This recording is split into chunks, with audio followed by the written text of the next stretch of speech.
Dobar dan, prvaci. Danas ćemo govoriti o upitnim rečenicama. Pripremite sveske i pribor i možemo da počnemo da radimo. Hajde da posmatramo sljedeće rečenice i slike. Prva rečenica kaže: ko je tvoj najbolji drug? Druga rečenica: gdje živiš? Treća rečenica: kako ćeš kući? Ovo su sve upitne rečenice. Hajde da vidimo kojim riječima pitamo. Pomoću riječi ko, kada, kako, zašto i gdje postavljamo pitanje. Sada ćemo vidjeti kada koristimo riječi ko, kako, gdje, kada i zašto.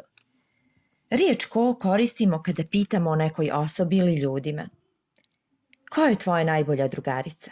Moja najbolja drugarica je Hana. Riječ gdje koristimo da bismo pitali za mjesto. Gdje se nalazi knjiga? Knjiga se nalazi na stolu.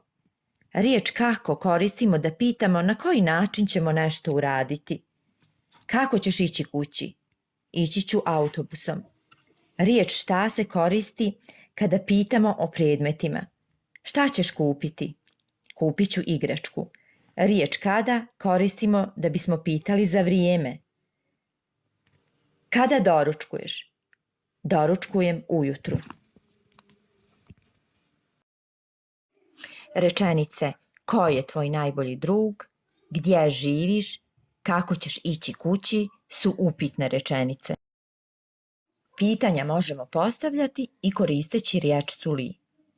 Voliš li sladoled? Ima li tvoja mama sestru? Sviđa li ti se nova škola?